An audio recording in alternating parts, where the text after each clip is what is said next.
major or a specific like physics major, but basically your physical sciences cover math, chemistry, and physics. After that, you have your math and statistics, and that's pretty straightforward, math and statistics. And then you have your social sciences.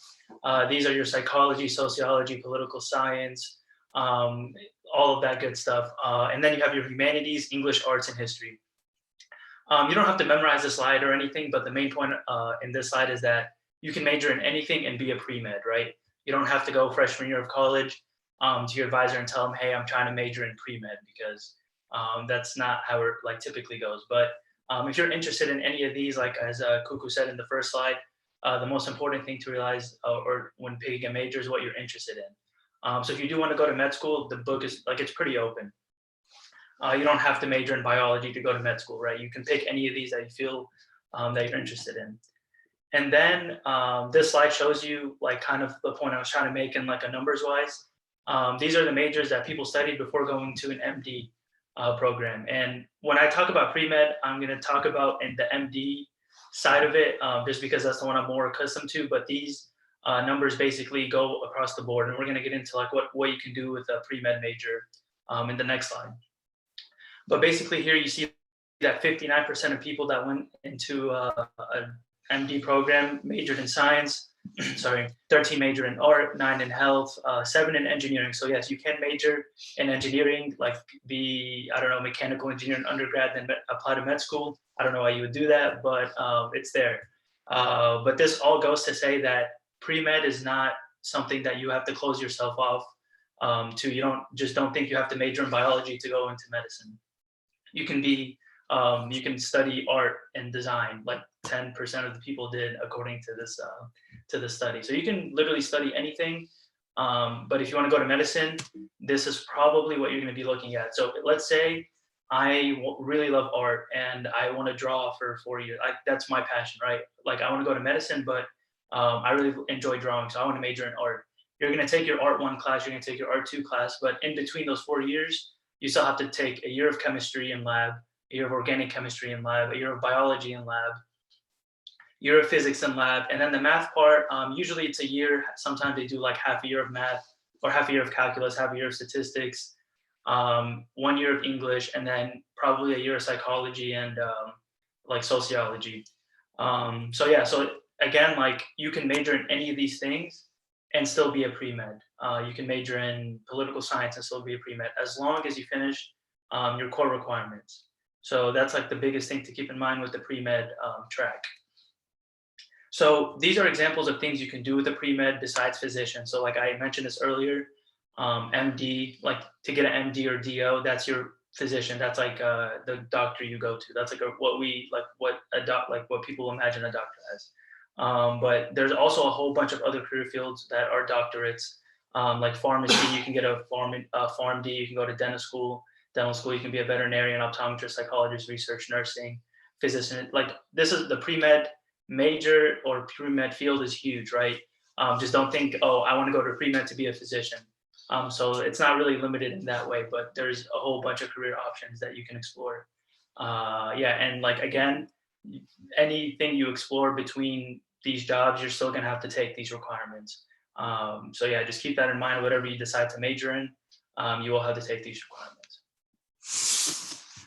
All right, and now I'm going to talk very briefly about engineering. So here on the screen that you guys see is basically all the kinds of engineering that you could possibly major in.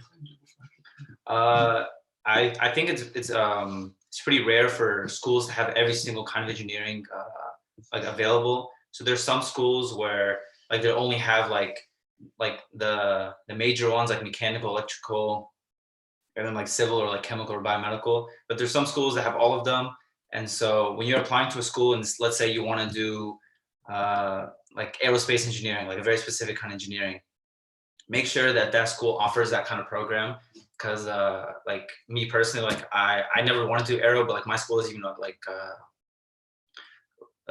give it out. So like make sure when you're applying, you look at the programs that they have and that you see if they have the thing that you want.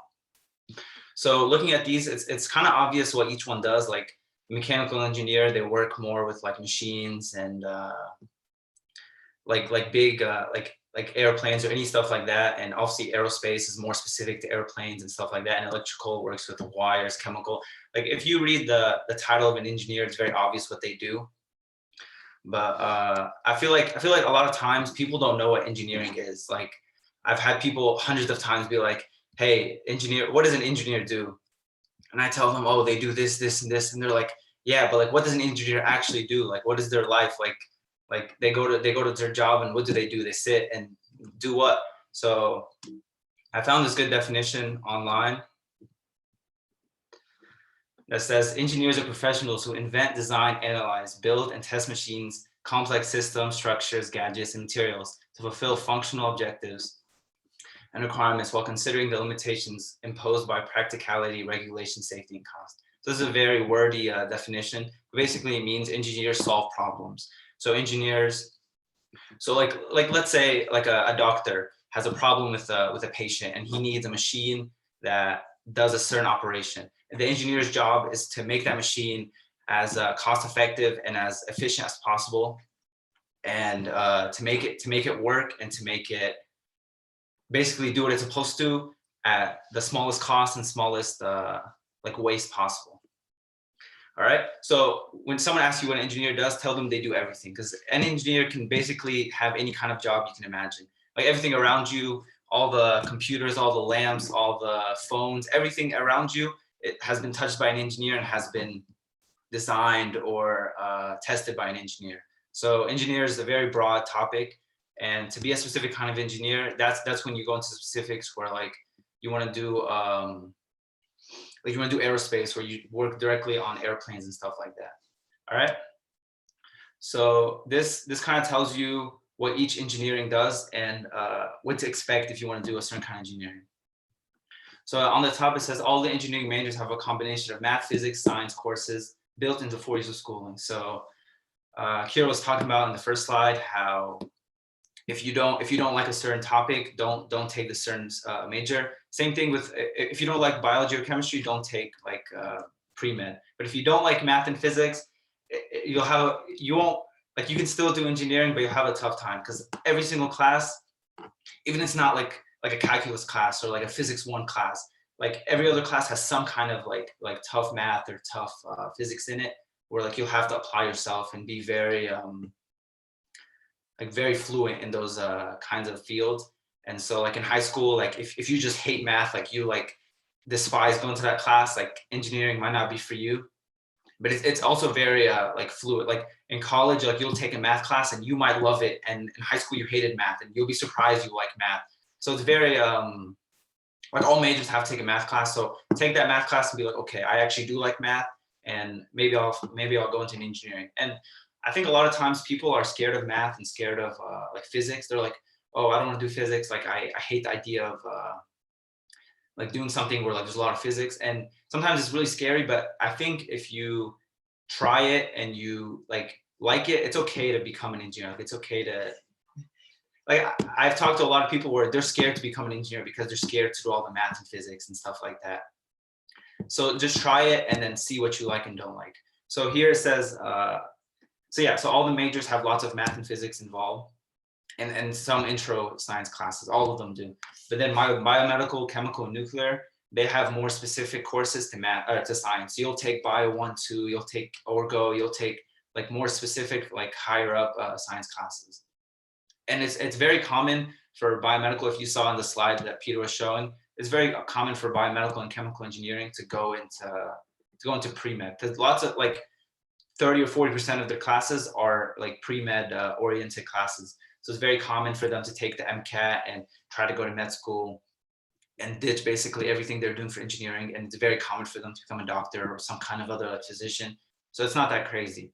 And then mechanical, electrical, civil, and then aerospace. Those 4 are exactly what you think of when you think of an engineer. They do lots of math and physics. They work on machines. They work on like thermodynamics. They work on like thermal stuff. They work on all those kind of things. Electrical, obviously, more with like circuits, and civil with more like bridges and stuff, and then aerospace with more like airplanes. And I guess I should talk about civil a little more, because civil is one of those where like it's not very intuitive what it is.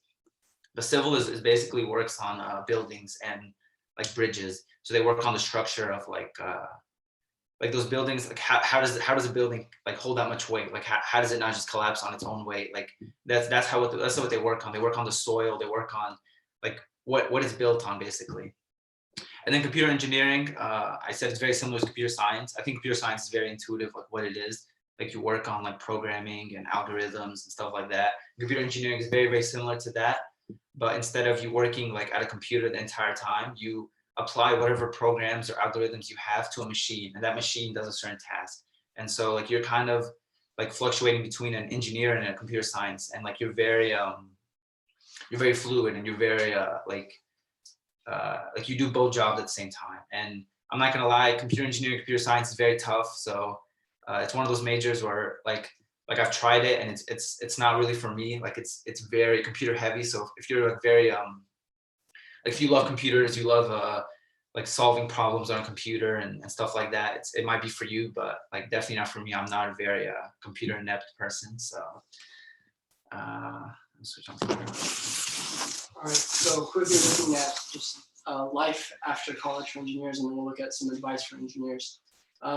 So for engineering, like I was talking about earlier, when we were talking about length of schooling, engineering, the degree is 4 years. If I'm just doing the education, the academia it's 4 years straight, and you graduate with your degree. Of course, that changes from person to person. For whatever reason, if needed to do graduate school is usually 2 years for a master's. And then looking at different doctorate degrees, it varies for the length of time. But what is very common for engineers is not to graduate in 4 years. So what you should expect is not to graduate. It's very rare that you do graduate in 4 years. And the reason for that is because most engineers will do something called a co-op or an internship. So you guys are all usually mostly familiar with the word internship, right? You're working a term with a company, paid or unpaid, whatever it is. And you're kind of just learning on the job and kind of doing a cool project. Co-op is an internship, just extended out longer. So co-ops are usually 3 terms, and it's usually a spring, a summer, and a fall. Not necessarily back to back, but you might do like a rotation system. So I'm working in the fall semester, and then I come back to school in the spring semester, and then I go back to work in the summer semester, and so on and so forth. So for that reason, engineers will usually graduate in 5 years with a bachelor's degree. But the reason that engineers are doing these co-ops, which is delaying their graduation, is to build up their experience. Because one thing that you'll see in engineering is you're graduating after 4 years and you're going into a full-time job. And if I don't have any experience, I'm kind of clueless, right? Like, yeah, I've learned about like all these cool equations and all these cool things in class, right? But I have no idea what to do with them. And that's why the experience is very important in helping you find a job, right? When you're looking for, when you're applying to jobs, what employers are looking for, more than your GPA and more than how well you've done in your classes, is what is your experience on these certain projects or whatever it is. And you guys can see the salary on there, but remember, salary is not a driving factor, but just something that you guys can have in the back of your mind. But this kind of leads us on, talking about experience, this kind of leads us on to the next slide. So when we're talking about experience, you guys are gonna have to make a resume one day when you're applying to jobs or applying to internships and things like that. So it's very important to get involved as soon as you can when you're in engineering. So finding a club, and this is actually important also when you're doing almost any field where you're gonna be applying to a full-time job right after or grad school right after. Finding clubs and organizations that can get you involved and get your experience going and learning a lot more and more outside of the classroom is very important. And internships, of course, going to career fairs and things like that. But you should start maybe at the end of your freshman year, start looking for internships and things like that. And then just a cool fun fact about engineering, something that'll make you love it if you're into this kind of thing. Engineering classes are always all connected. Things I'm learning freshman year, this is my last semester, and things I've covered freshman year are coming up now in some of my courses, and I'm having to refresh on them. And things like that. Everything, all of it's a big circle, really. And that's one amazing thing about engineering. Okay, so we're just gonna brief overview. Oh yeah, sorry. Okay, so brief overview of other majors. So we hit the big 2, right? So we hit the pre-med concentration, right? It's not a major, it covers a lot of different majors, just certain classes you have to take. And we covered engineering and a billion different types of engineering. So looking at other majors, this is kind of just a list of ones that we think that we thought of that are big among people that we know, right? We think about people who are doing pre-law, and pre-law is the same idea as pre-med. It doesn't have any specific major. It's just a set of courses that you're taking along with whatever major it is you're doing, usually political science when you're doing pre-law. There's people at MTSU, there's a big program for pilots, and that's kind of up and coming. There's different business degrees, things like supply chain management, things like economics, and so on and so forth. Education, usually to become a teacher, there's usually like a master's program, but some people finish in 4 years with doing education in English or in history or whatever it may be. And of course, your humanities, and we're talking about the arts and the humanities. So you're talking about your art, your music, your photography, theater, and then your English, your history, all of those majors also fall into that. And we obviously, being 2 mechanical engineers and 1 pre-med biology major, we don't know too much about these, but we'll definitely have speakers who are well-versed in these things, and we'll find great talks and topics. But for the time being, if you're interested in one of these majors, your job is to find someone, and the best way to learn about it is to find someone who's doing it, majoring or minoring in it, and ask about it. Ask away. And if you can't find someone, you should shoot one of us a text or an email or something in the chat, and we'll help set you guys up with someone who does. Okay. Right. And then just to conclude, right, like exactly as Fugu said, if you take nothing else from this talk, I know we threw like a gazillion things at you, is to ask away, right? To ask questions. I know you guys are still in high school. For those of you in college, ask questions, right? Because the most important thing is to find something you like.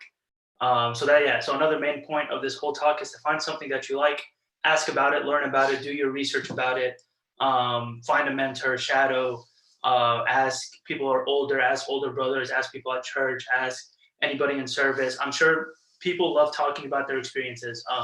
So there's not a small amount of that. So yeah, if you take nothing else from this talk, take that. You have to ask somebody about what you want to do, find something that you like, that you enjoy, do research about it, and ask away. Another thing is that no matter what you major in, it's not as important as how well you do in that major. So what I mean by that is don't pick something because you think it's easy, and I'm just gonna like finish 4 years and be done with it. And on the flip side, don't pick something for clout, right? Don't be like, oh, I want to be a mechanical engineer or a biomedical engineer, so I'm gonna do that so I can have the fame or whatever, the status around it, right? So just don't pick a major for the wrong reasons is what I'm trying to say. Another piece of advice is to do your research on the classes for that major. For example, in my experience, I did a neuroscience major at school, and that differs from a biology major by a couple of classes.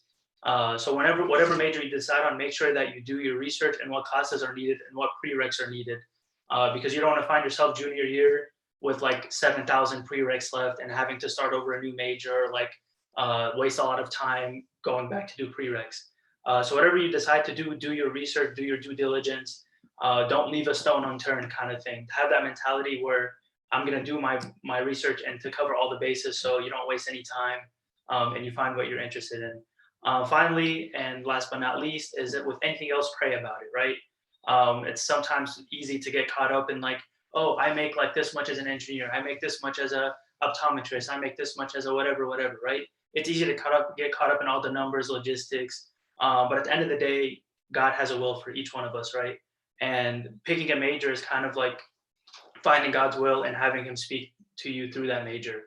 So it is an important decision. It's not something to take lightly, but at the end of the day, like I think it's comforting to think that God has a plan for each of us, and that once we do our due diligence, that plan is going to be revealed to us. So yeah, I think the most important things to take away from this talk is to find something you're interested in, ask about it, do your research about it, and kind of go from there. Finally, we do have time for questions, so you can either unmute yourself or you can put it on the public chat. If you're a little bit shy, you can send it to me, Peter Adam Lucia, on the Zoom call, whatever chat. Yeah, so we can take questions now. I'm gonna, I guess we can share this. Do you recommend triple or double majors? Sorry, Or like, do you recommend double or triple majors?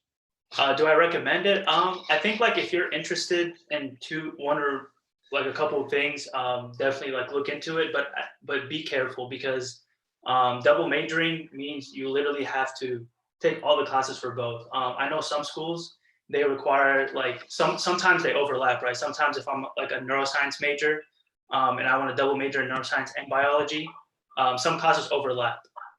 So if you are actually interested in it and you're doing it for like the right reasons, like I am interested in both biology and neuroscience or whatever, then do your research and I would go for it, right? I'll tell you an example about my life. So I'm a neuroscience major and then I wanted to minor in chemistry, right? This is where I failed. Okay, so I thought that since I took organic chemistry and general chemistry, and biochemistry, because those are required for neuroscience, I would have the chem minor automatically. That was not the case, right? So it turns out that you have to take like 3 more upper level chemistry classes, like physical chemistry. I think there's analytical chemistry, some really upper level chemistry classes. So I didn't do my research that well, and I ended up having to drop the chem minor. So just make sure that if you do want to double major or pick a minor or something along those lines, to do your research and do it early. But if you are truly interested in it, then there's no reason not to. Yeah. I mean, I was thinking about like math and computer science and physics because those all like have similar. Yeah, I was gonna talk about that too. So like for engineering specifically, I don't know what do you want to do? What's your like At the moment, like I want to like triple major math, computer science, and physics, and then join the Air Force. Okay, you have lots of goals. Okay, that's good. I think having lots of goals is good. I will say with engineering, it's very common for people to major in a specific kind of engineering and then minor in like a math or a physics, where like there's very like there's lots of overlap. So like if I wanted to minor in like math, I only have to take 2 extra classes or 1 extra class, and usually those classes are like pretty interesting regardless. I think the triple major, I've never heard of anybody ever that wanted to triple major. Maybe it's, I mean, if they're triple majoring, they probably don't have time to even talk to me. Like I probably have never seen them because they're like studying all the time if they're triple majoring. But double majoring is not crazy. I think the double major, you definitely have to plan it out. Like what Peter was saying, where like freshman year, you look at every single year. Like there's usually a catalog. Like for our school, there's a catalog where it tells you every year what classes you should take.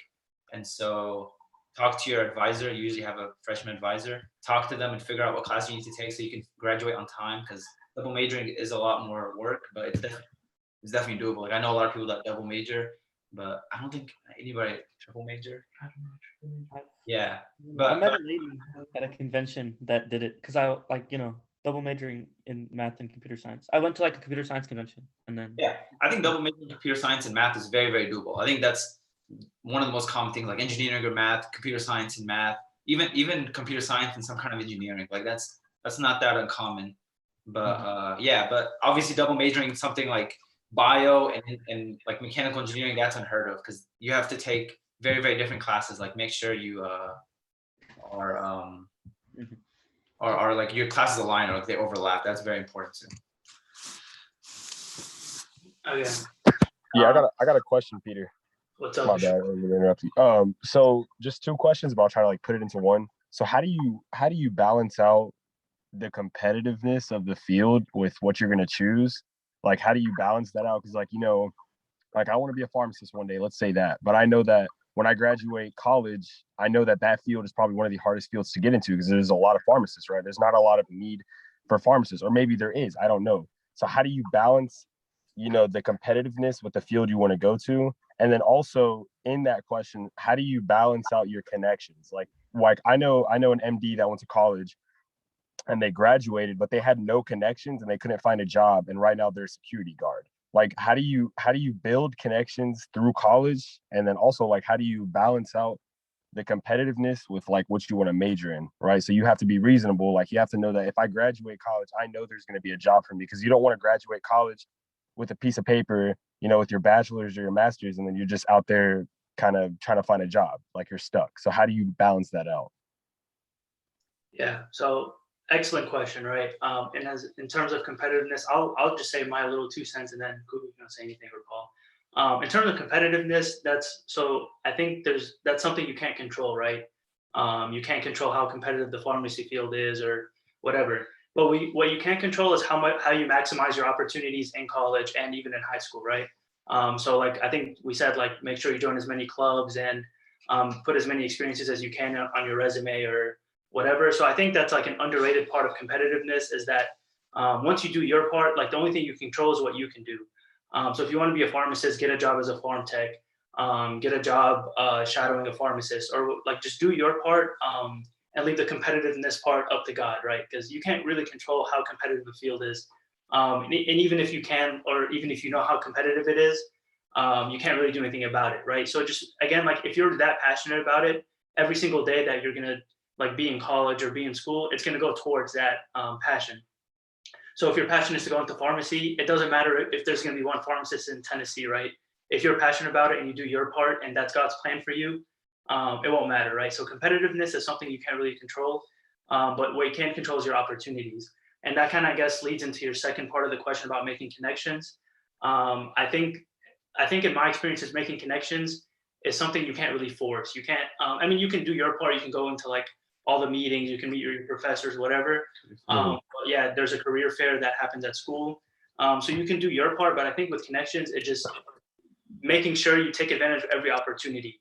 So if you have an opportunity to shadow a doctor, really, be there, be present while you're shadowing. Ask them questions. Ask them how they went in that field. Ask them why they chose that field. So I think with connections, just make sure you take advantage of the opportunities that you take with the people that you're shadowing or working with, because that's how connections are made. You can't really like go up to somebody and be like, hey, I want to make a connection with you. I mean, I don't know. I guess like on LinkedIn, maybe you can, but in real life, like connections come through opportunities and for you investing time in those opportunities. So right. I hope that answers your question. I don't know. No, yeah, for sure. It does, 100%. It does. Shoaib had a question. We had a question in the chat. So it says, if I'm not sure whether I want to be a doctor or an engineer, how can I keep both options open on the table without losing a year? What should I do as a freshman or sophomore to keep both options alive until I decide? So I think the great thing about picking a major, and we did not cover this, which is kind of, I don't know, but you don't pick a major till your sophomore year for the most part. And you have till the end of your sophomore year. So you don't declare a major like your first week of college. And I think that since like pre-med or like being a doctor and engineering are like two of the most popular ones, I think taking your basic math and science classes your first year would help you out. I know that there's an overlap between calculus. You have to take calculus for both. You have to take a basic science for both. And if you want to be a doctor or an engineer, the basic science is usually general chemistry. So as a freshman, you should definitely take a math class, a general chemistry class. You can take one engineering module. I don't know how classes work for engineering, but I know sometimes it's split into modules. But yeah, so the tricky thing with engineering though is that it's a different school. So there's a school of arts and science and there's a school of engineering.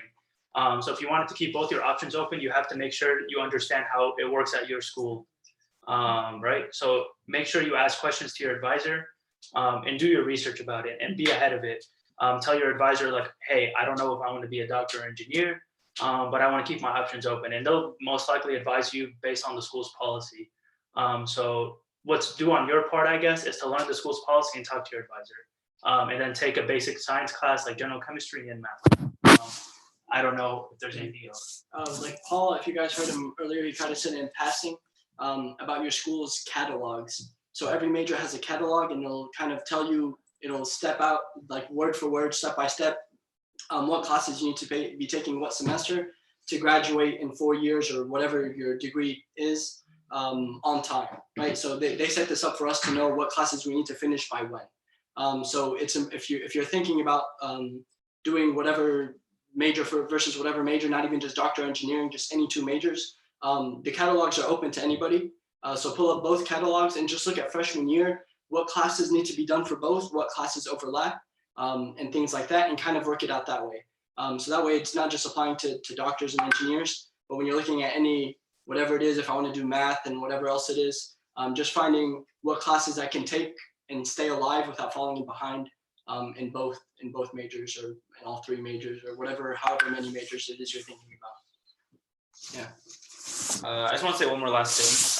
I think I think being a sophomore is because they're seniors, so they're like they probably forgot about what they did freshman year. But I remember freshman year, my schedule was exactly the same as like my pre-med like friends. So I took, yeah, exactly like Peter was saying, like a Gen Chem, math class, like a social like behaviors class, like stuff like that, where my schedule is exactly like them. And then like all of freshman year, like both semesters, is very very similar. Like maybe like one or two classes different. And so it's very easy to like take your core classes freshman year, and then sophomore year you then like take one or two specific classes. Then junior year, after your sophomore year is over, that's when you really like have like a feel like I think I said this earlier. Take all the classes like those core classes, and then see what you like. Like if you like math, and be like, wow, like I could be an engineer. Or obviously like in high school, like you already know like what kind of you don't or don't like, but college like kind of reinforces that, like, or like it might even change your mind completely. So it's very easy to take very similar classes for freshman year, and then like branch out to what you want. And it's not like do or die. Like it's not you pick engineer and you're done. Like your life is over. Like let's say you hate engineering junior year, and like wow, like my life is over. I have to be miserable the rest of my life. Like absolutely not. Like I've heard lots of people completely like 180 and like pick a different major, where like they were an engineer and then they became like a doctor. They were a doctor and became like a lawyer or something like that, where it's not like set in stone. You can change. Like it is a little more like work, but it's definitely doable to change. And engineering is very fluid. Like you switch back and forth, and like pre-med you can switch back and forth. Like to do neuroscience, like doesn't mean you have to do neuroscience. Like you can switch and stuff. So yeah, it's not not always. We have another question in the chat. It says, what specific class or experiences do I have to be for an interior designer?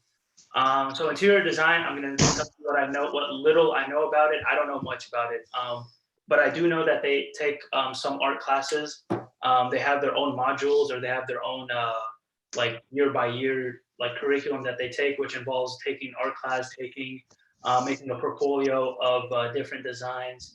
I know for sure, experience is huge in interior design. And by experience, I mean like either getting a job or getting a like a shadowing experience or a internship at an interior design place.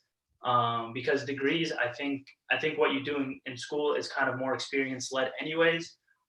So experience is a huge part of interior design. That's all I know about it. If you want more information, I'd be happy to point you in the right direction with somebody, but I don't have that information right now, unfortunately. But hopefully we'll eventually have a session that'll focus more on interior design and similar majors that we don't know much about. It won't be us giving them, it'll be more people who are in those fields. But for interior design, I think the biggest thing to keep in mind is the experience aspect, and try to get an internship in interior design. And I don't know how close interior design falls with architecture. I'm honestly clueless. But I have a couple friends who are architects, and to get into the School of Architecture, at least at the school I go UT Knoxville, they had to submit a portfolio before they were freshmen, before they were accepted into the program. So if you're looking into interior design or anything similar like that, see if the school requires during admission requires a portfolio of previous work and things like that. So. What exactly is TNCOC? Sorry, kind of new. Well, TNCOC is kind of new itself, right? It's kind of a program that the church is starting to help youth, and to help not just youth, but a lot of people in Nashville through different services.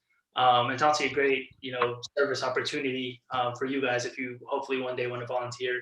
But yeah, it's kind of starting up new to help as much people as they can. Yeah.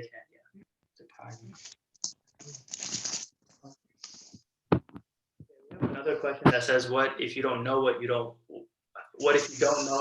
like? How do you figure it out? You guys want to answer?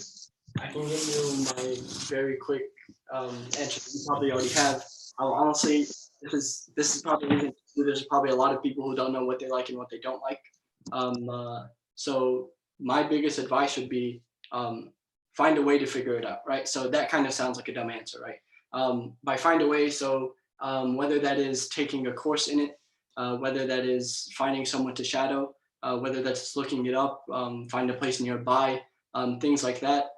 Find a way to get some type of experience in those fields that you're not sure about, and just to taste it, get a little bit of a flavor of it, and then that'll kind of guide you into, okay, maybe I want to do this, maybe I don't want to do this.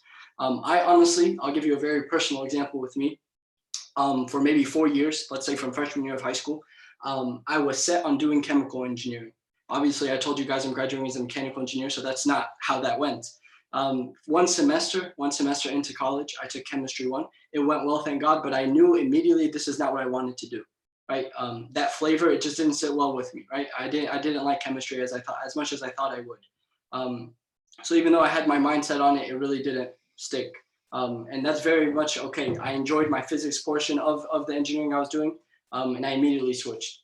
So it really just takes taking a taste of whatever it is that you're interested in, whatever it is you have questions about. Yeah, I'm just gonna say like one thing about that is just to keep an open mind, right? Like one way or the other. Like Cooper said, he kept an open mind and he ended up changing. So the point is like, don't be stubborn. Don't just say, hey, I'm gonna be a biology major, like through thick and thin, right? That mindset is good. So the thing is with this question is to find a balance. Find a balance between I'm not gonna give it up very easily and I actually hate this, right? So the important thing is to find like a midline between that where you're gonna like try your best and do everything you can, but at the same time, like don't be too stubborn to switch. So just finding a balance between those two.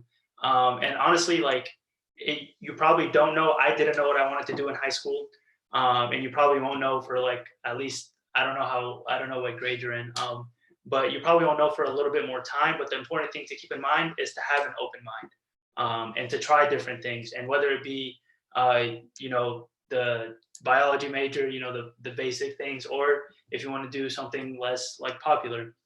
The important thing is to find that balance between sticking it out and also having an open mind to change. I hope that answers the question. I know this is basically the biggest question when it comes to majors. So yeah, just try everything and keep an open mind. Another question in the chat: how do we go about getting a shadowing with Corona in the way? Good question. I had this problem because I needed shadowing, but I think just to find different resources. Sometimes they do virtual shadowing. Some hospitals are opening back up again. Corona obviously took a toll on everything. So just kind of finding the opportunities and doing a little more research and doing a little more on your part to just find those opportunities. But they are available. There are opportunities available. So just make sure you do your part in finding them. Another question: I really don't like math and taking calculus to become a doctor makes me think twice about it, but I really love biology and other things and I want to become a doctor, so wouldn't it be a bad idea to still become a doctor? Okay, this question is actually relating to my personal life a lot, right? I hate math. I despise it, I suck at it, all the above, right? A through F. But the point is, I was also bad at general chemistry. So I took general chemistry my freshman year and I was it wasn't my favorite. But I stuck it, again, it comes to that balance. It comes to the balance of like, okay, do I want to be a doctor or am I open to changing it? So it seems like from this question, you kind of had the same mindset as me. I really want to become a physician. I don't like math. I didn't like chemistry in your case. You love biology, which is a good thing. Sorry, you don't like calculus, but you like biology, which is a good thing. So yeah, I think for the math part aspect, I only took 1 semester of math, so it's not that bad. So I think like in this case, it would be I don't know you personally, but I think it's a good idea to stick through it and to at least try it for the first year.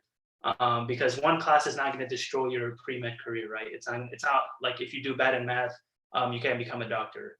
And you're not going to love every pre-med class. I didn't like biochemistry, for example, but I loved organic chemistry.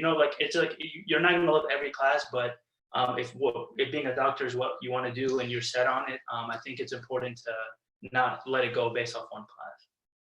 Do you guys have anything to add to that? Yeah, just one more thing.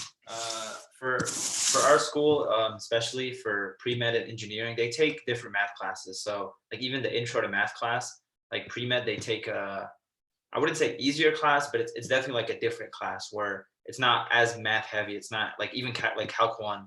Like if you're scared of math, that's something like don't even like like really think about that, because for doctors, like all my pre-med like friends, all of them hate math, like exactly like Peter. Like none of them, like they all despise math, and so they all took Calc 1 very fine, and it's very easy. I don't know what it is for other schools, but for pre-med they take a different kind of math and a different kind of physics, where it's not as like heavy. But obviously, like they take their chem and bio and stuff. So like you said, you like bio. That's more than enough to become a doctor. And don't let the math get in the way. It's very easy. One semester of an easier math, and it's like you get by it very easily. All right. Okay. Next question in the chat: is medical school worth it? 1 in 3 people will tell you it's worth it. I am the one; they are the other 2. But I think it just depends on what you like, right? So I think I wanted to become a physician, so it's worth it for me. I will tell you, it's a lot of work. It's not, it's worth it it's worth it if you want it. That's what I'll say to that. I think if you do your research and you really want to be a physician, then it's worth it. But if you are doing it for the wrong reasons, if you're doing it for the money, if you're doing it for the, I don't know, other bad reasons, if you're doing it for not the right reason, then it's not worth it. So the word worth it is very like person to person. So I'm not sure what your background is or what you want to do, but I think that if you want to pursue a career in medicine and you're willing to do the work for it, then it's 120 billion% worth it. If you're not doing it for that reason, then it's probably not worth it. I don't know if that answered your question. If you guys want to add to that. The only person that can answer that question is you. Yeah, exactly.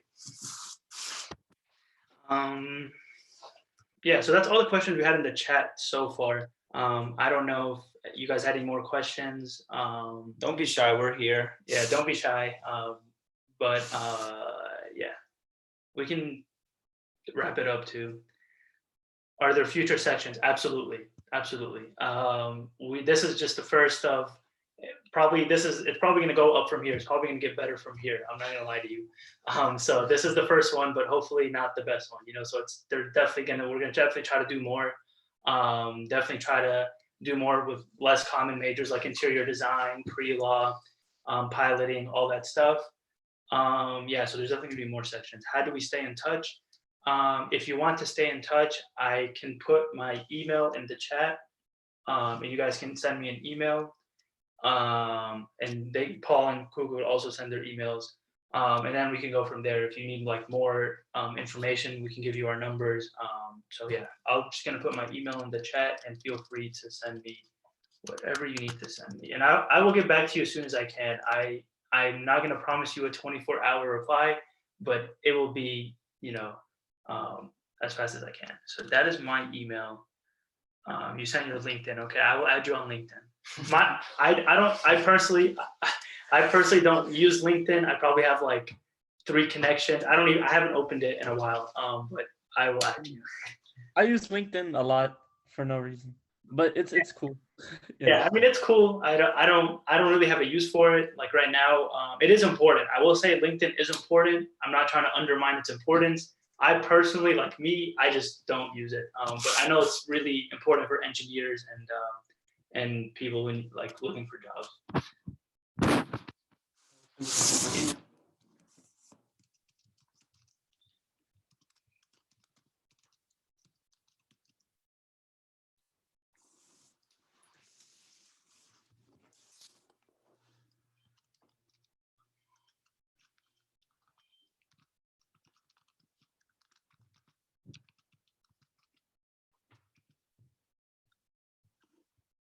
Wait, who's running the organization?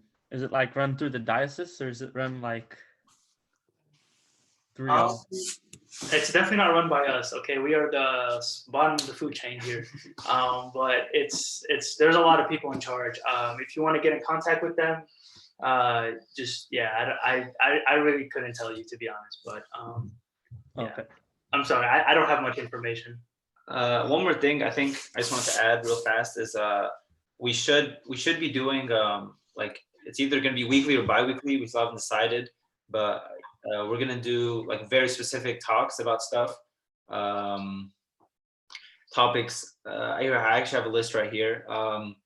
Which Tennessee universities are best for a major? which classes to take, what extracurricular activities should you do, how to prepare for entrance exams like MCAT and stuff like that, preparing your resume, what classes skills are important, should I double major, joining clubs in undergrad, importance of research, and like labs and stuff, and preparing for interviews. Obviously, all that stuff is going to be talking in the future. We're also going to talk about, like, we're going to bring people who are like pre-law or like interior design or like very specific majors that we don't have much experience of, and they're going to have a talk like on their own, and they're going to be like talking about how to approach that kind of major. And here I have the answer to your question about who it's run by. It's under like Bishop Yusuf. He started it. It's not Nashville specific, or it is Nashville specific, sorry. And it's focused on social services, education, medical assistance, advocacy, and helping newcomers. So it's basically helping you guys. Like,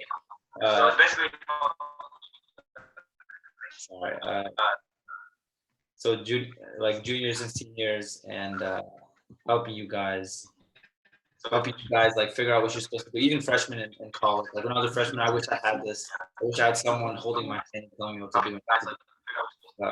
Yeah, and it's supposed to be a very personal thing. Like you guys can tell, like we're very, very human. Like we've said at least a million times today. Like it's not a professional like you can't reach us or anything. Like you probably see us in church all the time. So it's very personal. It's very like you guys can talk to us anytime, and like it's very easy. And I had a question in the chat.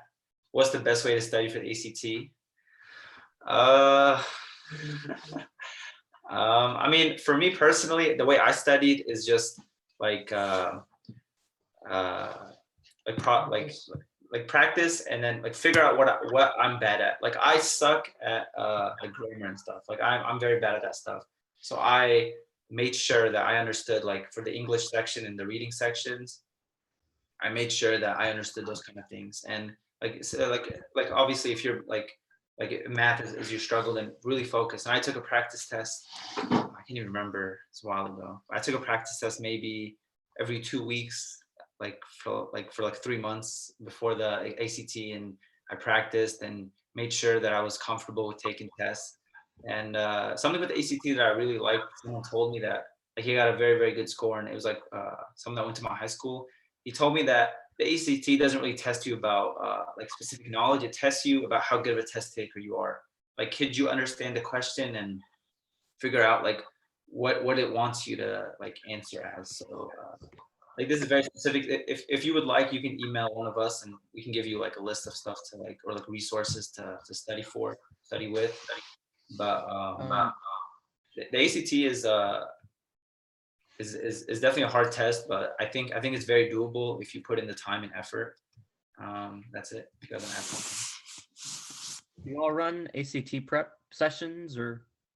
I believe so. I think that's a different service. Yeah, so eventually it'll happen. But yeah, we'll let you guys know when it happens. But yeah, so we do have to finish at 4. Unfortunately, I don't see any more questions in the chat. So hopefully we covered as much as we could. I know there's a lot of information lacking, and this was a lot of information coming at you. But hopefully we did, at least a mediocre job at answering the questions. Yeah, so we're gonna wrap up here. Yeah, glory be to God forever, amen. In response to that last question, prep, there will be ACT prep sessions. It will not be, something that we do per se, or that Peter, Paul, and Kuku will be discussing, but there will be other people who come on to discuss how to prepare for the ACT and setting up sessions to go over all of that content with you, okay? Yes, So. ma'am. Thank you. Yeah, thank you, Marina. All right. If there's nothing else, we can wrap up. Yeah.